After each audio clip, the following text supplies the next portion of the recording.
नाम है ग्लोरी और आज की इस वीडियो में हम आप लोगों को बताने वाले हैं maths class 10 chapter number 5 exercise 5C का क्वेश्चन नंबर 42। तो इसके पहले के जितने भी क्वेश्चंस हैं वो सभी हमने देख लिए हैं। आज बारी है क्वेश्चन नंबर 42 की। तो चलिए बिना किसी देरी के इस वीडियो को शुरू करते हैं। देखिए, जब भी अगर आप कोई चैप्टर के क्वेश्चन स्टार्ट करते हैं तो उसके लिए आपको उसके बेसिक कॉन्सेप्ट्स को पता होना बहुत ही ज़्यादा ज़रूरी होता है, क्योंकि अगर आपको बेसिक कॉन्सेप्ट्स नहीं पता होंगे और आप डायरेक्टली क्वेश्चन पे आ जाएंगे तो इससे क्या होगा, इससे आपको क्वेश्चन समझ में नहीं आएगा। समझ आएगा भी तो थोड़ा बहुत ही आएगा, बीच में ही आप नहीं कर पाएंगे क्वेश्चन को। ठीक है, कभी कभी तो एक दो समझ आ जाएगा और बीच में लगेगा ये क्या बोल दिया। तो इसलिए जब तक आपके बेसिक कॉन्सेप्ट्स ना क्लियर हो कभी भी क्वेश्चन पे नहीं आना चाहिए।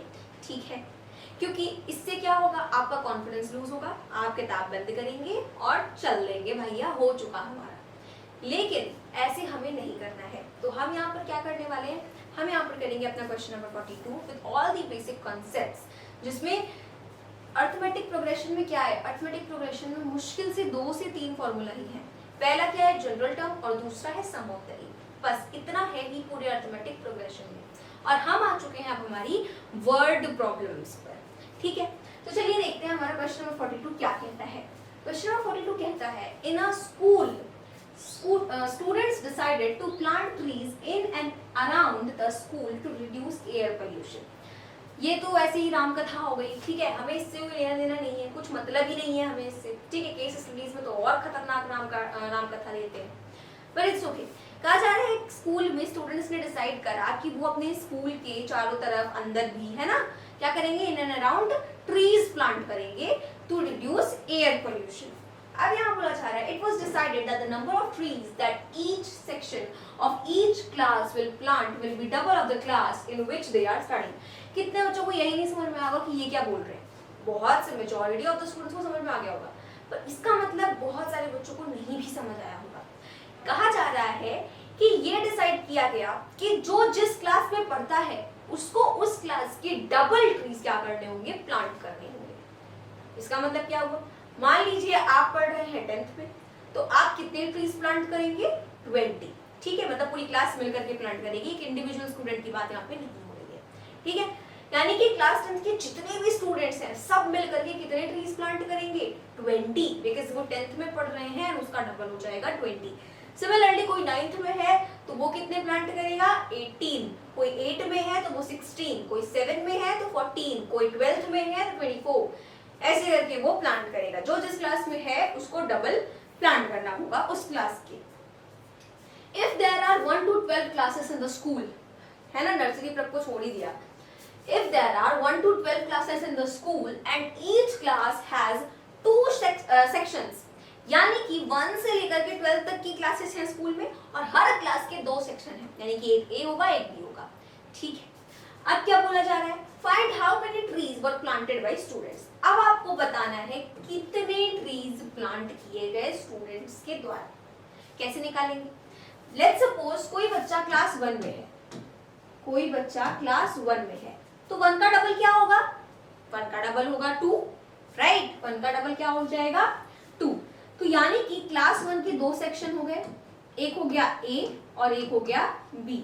ए वाले स्टूडेंट्स 2 ट्रीज प्लांट कर देंगे, बी वाले भी 2 ट्रीज प्लांट कर देंगे। ठीक है, ओके।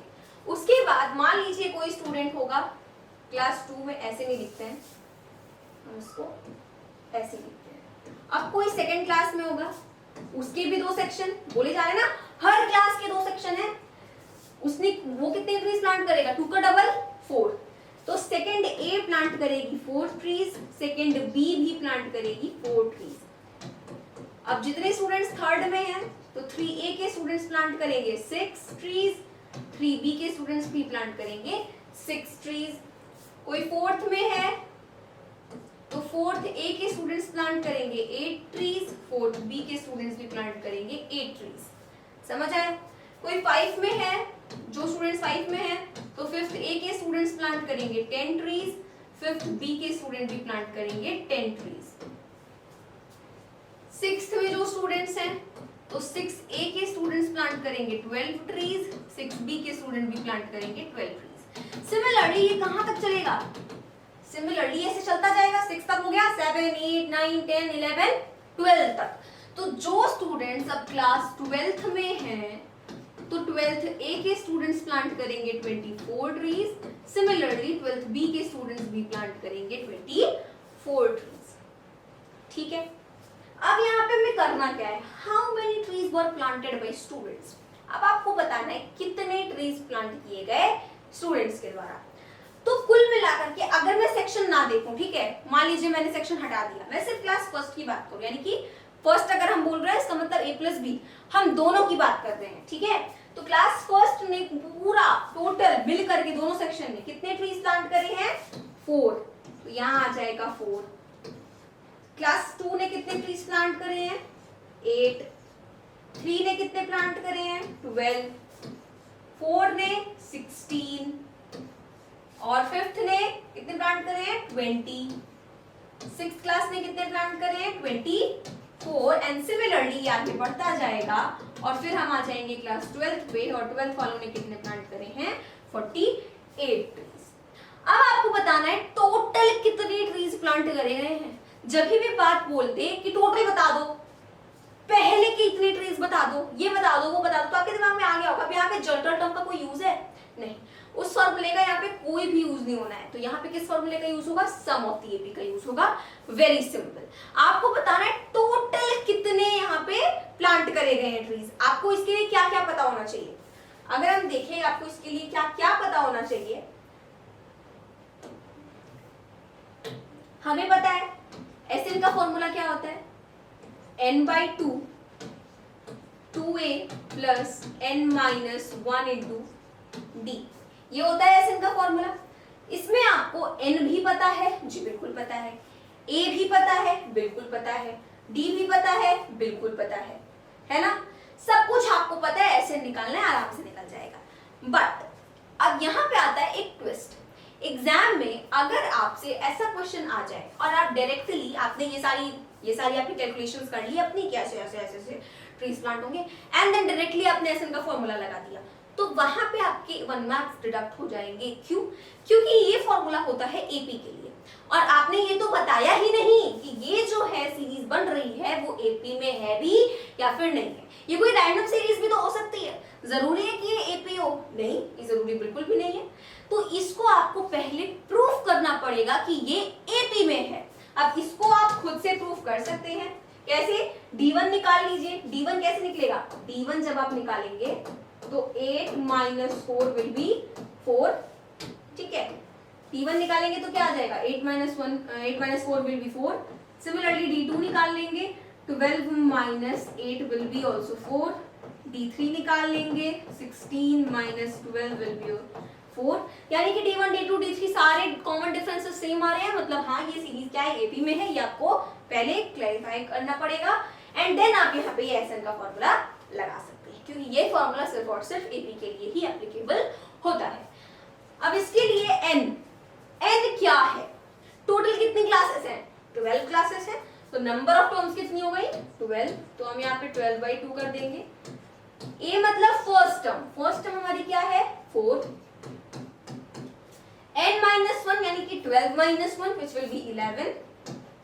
d यानी कि कॉमन डिफरेंस जो कि हमने अभी भी निकाला है which is 4। हो गया, बस इसको सॉल्व करते ही हमारा आंसर आ जाना है। देखिए 2 × 6 = 12, 4 × 2 = 8 प्लस 11 × 4 = 44, 44 प्लस 8 52, 6 × 2 = 12 को 2 कैरीज 1, 6 × 30 and 1 31। तो क्या आ गया? 312। यानी कि पूरे स्कूल ने मिलकर के कितने ट्रीज प्लांट करे हैं? 312 ट्रीज प्लांट करे हैं। ठीक है, बहुत बढ़िया।